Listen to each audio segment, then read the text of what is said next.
That night she woke up screaming about metal again. At 3:47 a.m., Harold Preston rushed to his daughter's room.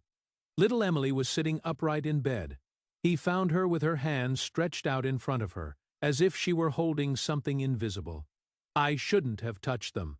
She was crying. "The colonel said I shouldn't touch them. But their skin was so cold, Daddy." Harold exchanged glances with his wife, Dorothy. This was the fourth time they had experienced this month. Emily was only 5 years old, but her nightmares were getting worse. "Who, sweetheart? Who did you touch?" Emily's face became serious. She stared blankly. She began to speak in a voice that didn't sound like a child's. "I touched the ones who came out of the crash." It was July 1947, Roswell Army Airfield, Hangar 84. The room seemed to grow colder. Harold was stunned by what he heard. His daughter had recited a military designation she couldn't possibly have known. She had stated a date from 76 years ago with absolute certainty, as if she had been there. Emily said something that would take her parents on a journey into the darkest corners of American history. "My name wasn't Emily back then. It was Matilda. They got rid of me because of what I saw." You are about to hear the most chilling reincarnation case the world has ever tried to ignore. Harold and Dorothy Preston were not people who believed in ghosts. They were practical people. Harold worked as an accountant for a solar energy company in Albuquerque. Dorothy was a teacher at Montezuma School. They raised their daughter Emily in a modest farmhouse outside the city, where the desert stretched endlessly toward the Sandia Mountains. Emily was a normal child. She was afraid of storms. She had experienced nothing unusual until the spring of 2023, when she turned 5. It all started with drawings. Dorothy first noticed them in March. The floor of Emily's bedroom was covered with drawings like evidence at a crime scene. There were strange symbols that looked almost like hieroglyphics. There were delicate geometric patterns that a 5-year-old child couldn't possibly draw. She always drew the same metallic shape. There was a thin foil-like material that Emily painted with silver paint with obsessive precision. "What is this, sweetie?" Dorothy asked. Emily didn't look up. Her small hand moved with eerie confidence across the page. "It is memory metal. Something left over from the wreckage," she said. Dorothy felt a chill run down her spine. "What wreckage, sweetie?" she asked. Emily looked up. Her blue eyes seemed to see something beyond the walls of their house. "I am talking about the spaceship that crashed on the farm." Mac Brazel was the first to find it. There was spaceship wreckage everywhere. "The metal was very strange, Dad." She paused, confused. "The police said it was strange." Dorothy's hands began to tremble. Emily had never heard the name Mac Brazel. They didn't talk about UFOs in their house. They didn't watch documentaries about conspiracy theories. Harold thought the Roswell Incident was nonsense, a tourist trap myth that kept New Mexico's economy afloat. But his daughters were saying the name of the farmer who discovered the Roswell wreckage in 1947, as if they had read it in a history book. Yet, Emily couldn't read yet. 2 weeks later, she started having nightmares. Emily would wake up screaming about cold rooms and bright lights. She talked about men in uniforms telling her not to talk. She talked about people lying on metal tables.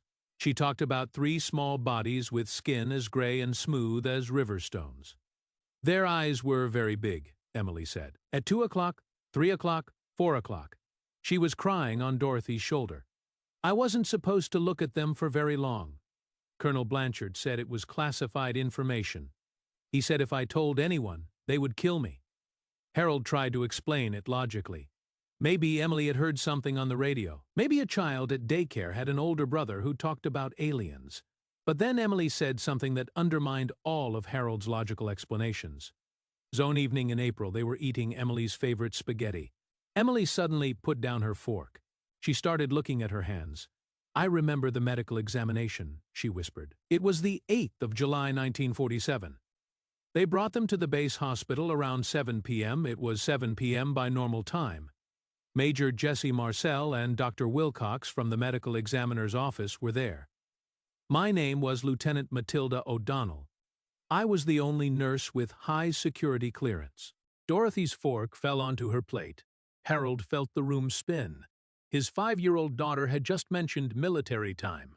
She was talking about an event that had happened 76 years before she was born. She had the names, ranks, and dates exactly right. Emily, where did you learn this? Emily looked at him with eyes that suddenly seemed old. She looked tired. She was filled with a sorrow no child should carry. Because I was there, Dad. I saw them. I touched their skin. It was like touching glass, cold and smooth. And I wrote everything down in my diary. I noted every detail, every measurement, every observation. Tears began to roll down her cheeks. But they took my diary then, they took me. Dorothy reached out to her daughter. She pulled her close, but Emily's body had stiffened. She was gone.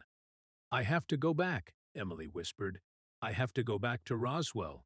The diary is still hidden there. I buried it before they came to take me. That diary is the only proof. Harold and Dorothy sat in stunned silence as their daughter wept for a life she claimed to have lived years ago. A life ending in hidden shadows and government secrets. A life requiring verification. But this was only the beginning. Harold Preston didn't believe in reincarnation, but he believed in protecting his daughter.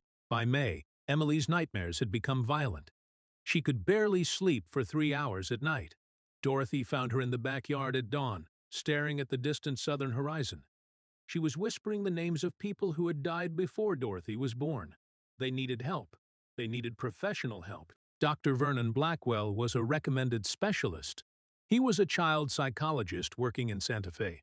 He had over 30 years of experience with childhood trauma and false memory syndrome. His office was filled with warm wooden furniture and soft lighting designed to put children at ease. The Preston family went there on a humid afternoon in late May.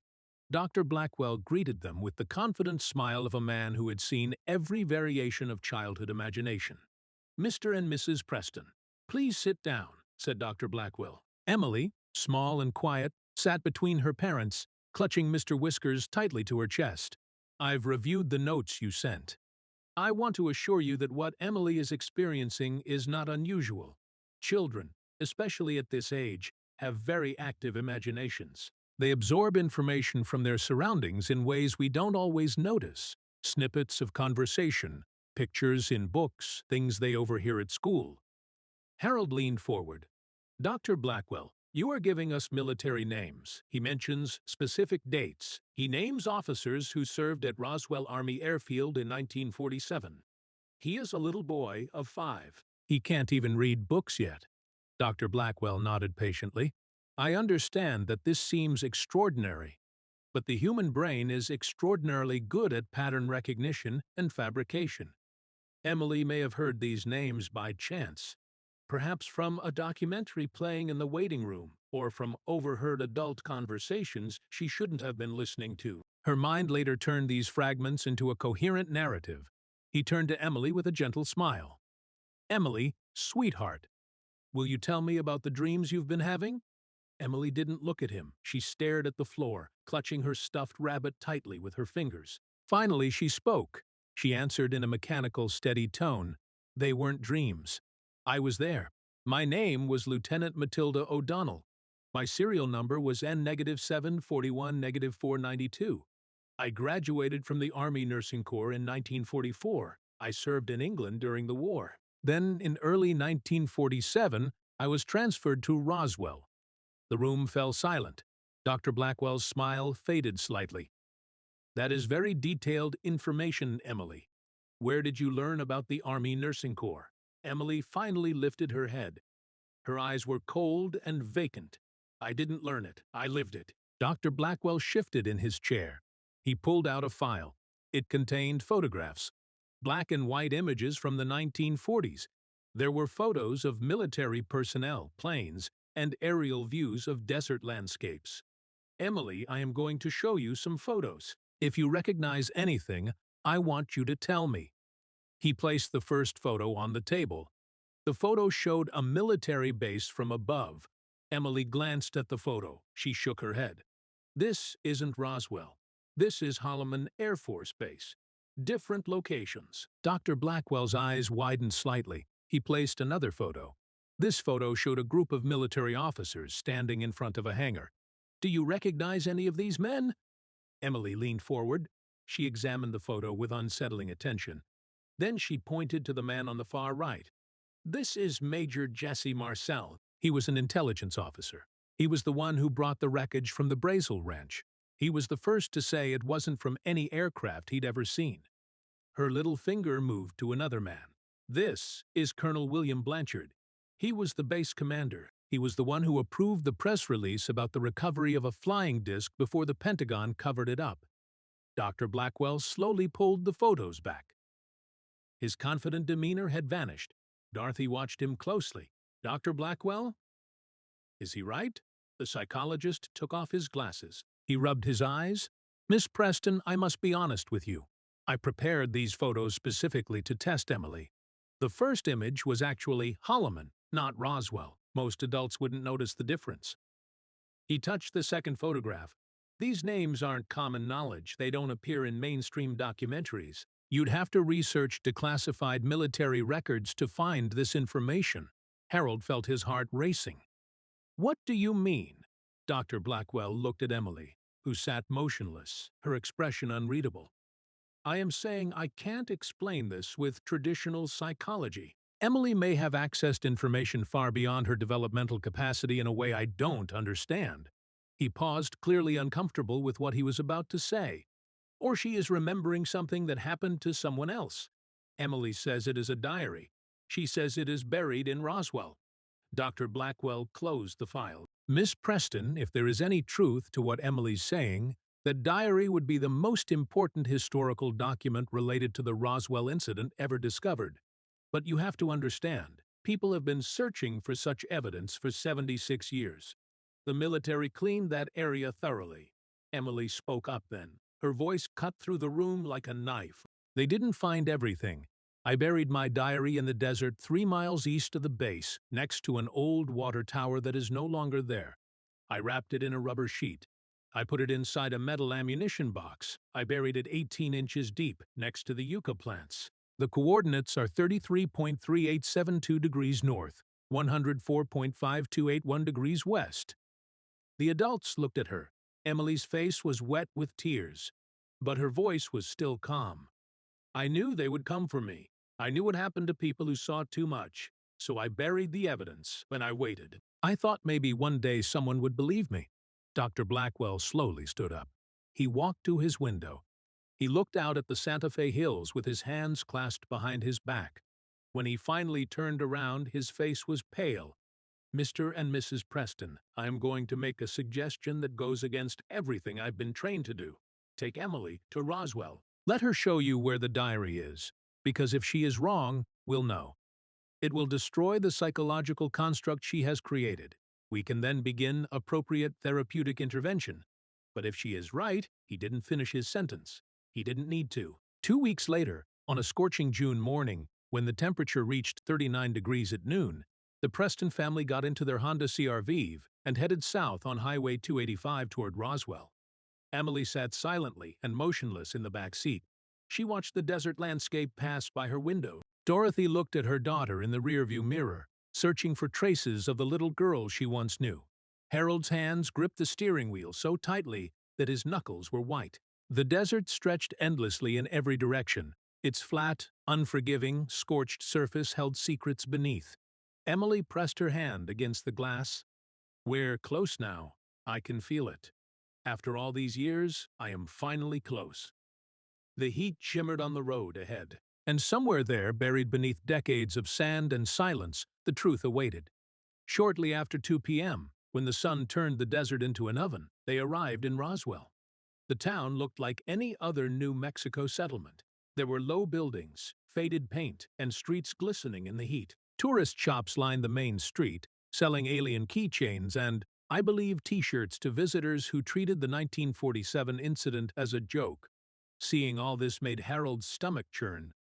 If what Emily said was true, something terrible had happened here. As they passed the old Roswell Army Airfield, now known as Roswell International Air Center, Emily leaned forward in her seat. She pressed her small face against the window. Her breath fogged the glass. Turn right at the next intersection, she said. Then get on the access road that goes around the east side. Dorothy looked at Harold. They hadn't told Emily where the old base was. They hadn't shown her any maps. Yet Emily was giving directions like someone who had driven these roads thousands of times. Harold turned where Emily indicated. The asphalt road turned into a dirt and gravel road. They passed through an open gate. The base had been partially decommissioned decades ago. Most of the surrounding land was now open to the public. Bushes and yucca plants dotted the landscape. In the distance, the skeletal remains of old military structures rose on the horizon like gravestones. Suddenly, Emily said, "Stop here." Harold hit the brakes. There was empty desert stretching in every direction. Emily opened the door and got out before the car had completely stopped. The heat descended upon them like a physical force. Dorothy, afraid Emily would run off into the desert, ran after her daughter. But the little girl stood there motionless. She scanned the landscape with eyes that saw beyond the present moment. The water tower was there. They demolished it in 1952, but the foundation still lies beneath the ground. She turned slowly, her small body spinning like a compass needle seeking magnetic north. Then she stopped. There. She began to walk. Harold picked up the shovel they had brought.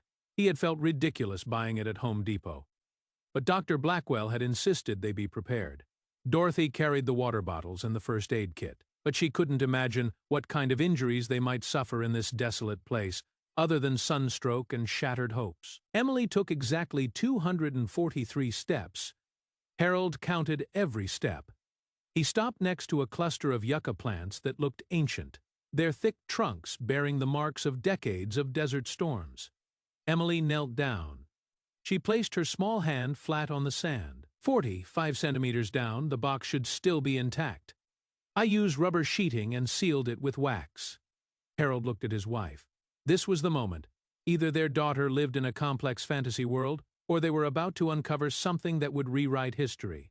He plunged the shovel into the sand. The soil had hardened and compacted from years of heat and drought. Sweat dripped from his face as he dug. 15 centimeters, 30 centimeters. Dorothy held Emily back as she watched her husband dig at what was nothing but empty desert. "Keep going, Dad," Emily whispered. "I promise it is there." At 45 centimeters deep, the shovel hit something hard. A metallic sound rang out. It echoed across the empty desert like a gunshot.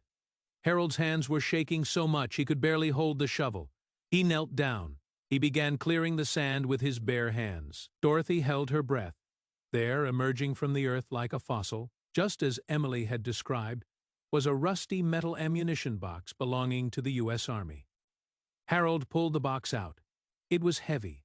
It was tightly sealed. It was rusty but still sturdy. His fingers tried to open the latch. The latch had rusted shut from decades underground. "Give it to me," said Dorothy. She took a screwdriver from the first aid kit. She carefully began to work on the latch. The metal creaked. Finally, the lock broke. Harold lifted the lid. Inside was a leather-bound diary, wrapped in a crumbling, decayed rubber cover. The cover was stained and warped, but it was sturdy. Dorothy opened it carefully. Her hands were shaking so violently she nearly dropped it. She opened the first page. The handwriting was clearly legible. It was written in faded ink. Despite being buried, it had not deteriorated. At the top of the page were the words, "Personal Diary of Lieutenant Matilda O'Donnell, Army Nurse Corps, serial number N-741, -492, Roswell Army Airfield, New Mexico, January 1947, July 1947. The world seemed to stand still. Harold felt his legs go weak. Dorothy began to cry. Emily stood motionless. Tears streamed down her face, but she was smiling. She was smiling for the first time in months. After all these years, someone finally found it. Dorothy's hands were shaking. The diary was filled with writing. It contained ordinary observations about base life, complaints about the hot weather, and mentions of colleagues. Normal things, until the 7th of July, 1947. The entry for that date was different. The handwriting was hurried, messy, as if written under great stress. The 7th of July, 1947, 11 p.m. I am writing this in my room by the light of a flashlight. I don't know if I will live long enough to see these words read. I must record what I saw. Today, Major Marcel Brazel brought debris from the farm. This material is unlike anything I've ever seen. It looks metallic but has almost no weight. When crumpled, it returns to its original shape. Some pieces have symbols on them, pictographic characters unlike any human language. This evening, Colonel Blanchard summoned me to Hangar 84. They said I would undergo a confidential medical examination. Nothing could have prepared me for what I saw. Dorothy's voice trembled as she read aloud. Harold had to sit down in the sand, dizzy. Emily listened with her eyes closed. Her lips silently traced the words. It was as if she had memorized every sentence. The log continued. There were 3 of them, biological entities. Not human, small, about 1.20 meters tall, with disproportionately large heads and enormous black eyes that did not reflect light. Their skin was gray, smooth, and cold to the touch. 2 were dead. The third was alive. It showed no response. Dr. Wilcox attempted to measure basic vital signs, but their physiology was beyond our instruments. No heartbeat could be detected with standard measurements. Respiration was minimal. Body temperature was well below human norms. I was instructed to perform only an external examination. Colonel Blanchard stated clearly, no invasive procedures, no tissue samples, and most importantly, absolute silence. I will never forget his words, Lieutenant. You never saw these entities. This examination never happened. If you tell anyone, you will disappear. I believe him. Dorothy looked up from her journal. Her face was pale. There is more. They documented everything. They documented the measurements and observations. She turned the page. There, drawn with meticulous detail, was an anatomical diagram of the entities. They had large skulls and enormous eye sockets. They had long-fingered, slender limbs. There were 4 fingers, not 5. Every detail matched exactly what Emily had been describing for months. The entry was dated the 9th of July, 1947. They're coming for me. I overheard Colonel Blanchard talking to someone from Washington. They're eliminating everyone who had direct contact with the entities. Major Marcel has already been transferred. Dr. Wilcox disappeared yesterday. His family was told he was reassigned, but I overheard the police talking. He is gone. Really gone. I buried this diary 3 miles east of the base. If I disappear, maybe one day someone will find it.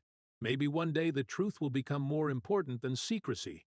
My name is Matilda Catherine O'Donnell. I was born on the 3rd of April, 1921, in Boston, Massachusetts. I served my country with honor, and I am telling the truth. This was the last entry. Dorothy closed the diary carefully and respectfully, as if it were a sacred thing. No one spoke for a long time. The desert wind carried secrets that had been waiting to be heard for 76 years across the sand. Emily walked over to her mother and gently touched the cover of the diary. "Thank you," she whispered. "Thank you for believing me. Thank you for believing me. Thank you for finding it." Dorothy pulled her daughter close and began to cry openly. Harold knelt beside them. He wrapped his arms around both their shoulders. The 3 of them embraced in the middle of the empty desert. The truth settled around them like dust. Dr. Vernon Blackwell arrived at the scene 2 hours later. Harold had called him from the car, barely able to speak from the shock. The psychologist stood by the open ammunition box. He was watching the diary, his face pale. He read the diary silently. When he finally looked at Emily, there was something beyond doubt and suspicion in his eyes. "I've been studying false memories for 30 years, said Dr. Blackwell. "I've seen children who believed they were Napoleon, Cleopatra, victims of accidents they saw on television. The diary pointed to the place Emily had taken them, the handwriting matching the psychological profile she had presented. This is not a false memory. This is not imagination. It is impossible, yet it is real." Emily looked at him with those old, weary eyes. "Do you believe me now?" "Yes, Emily. I believe you. I don't understand. I can't explain it, but I believe you." Emily began to cry. She seemed relieved and liberated. They were the tears of someone who had carried an impossible burden and was finally allowed to let it go. Matilda can rest now. Finally, someone knows everything. Lieutenant Matilda O'Donnell's diary was verified over the next 6 months by 3 independent forensic document examination experts. The paper dated back to the 1940s. The ink composition matched that of military fountain pens of the period. The handwriting was analyzed. It was compared to known samples taken from Army Nursing Corps personnel files. declassified in the 1990s and stored in the National Archives. One of these files contained the service record of Lieutenant Matilda Catherine O'Donnell, who had served at Roswell Army Airfield from January to July 1947. Her official record abruptly ended on the 10th of July, 1947, with a single note, transferred, location classified. No death certificate was filed. Her next assignment was not recorded. Lieutenant Matilda O'Donnell seemed to have never existed after that summer in the New Mexico desert. She vanished from all official records. Her family in Boston reported her missing in August 1947. The Army stated that she had been transferred overseas for a secret mission and that further investigation would jeopardize national security. Her mother died in 1963 while waiting for answers. Her father also died in 1968, never knowing what had happened to his daughter. The magazine revealed the truth the government had tried to hide for 76 years. Something had crashed near Roswell in July 1947, and it was not a weather balloon. Dr. Vernon Blackwell submitted his findings, along with extensive documentation related to Emily's case, to the Journal of Consciousness Studies. The article was peer-reviewed and published in March 2024 under the title, "The Verified Historical Memory of a 5-Year-Old Child, the Preston O'Donnell Case." After finding the diary, Emily's nightmares ended. She began sleeping through the night again. The haunted look in her eyes disappeared. It was replaced by the bright curiosity of a normal child. She stopped drawing metallic symbols. She stopped speaking in Lieutenant O'Donnell's voice. Harold and Dorothy Preston kept the original diary in a safe deposit box. The diary confirmed what many had suspected and what the government had denied for nearly 8 to 10 years. The evidence in Emily's case convinced many who had previously been skeptical. Why did Matilda's consciousness return? Why did she choose Emily? Was this a random event? Was there a purpose encoded in the fabric of existence that required the truth to come out? Did it have to take 76 years for this purpose? Did it require a return from the place where spirits go after their bodies die? Dr. Blackwell continued to study Emily as she grew up. The government never made an official statement about the Preston O'Donnell case. The existence of the diary has neither been confirmed nor denied by any federal agency. The truth cannot remain hidden forever.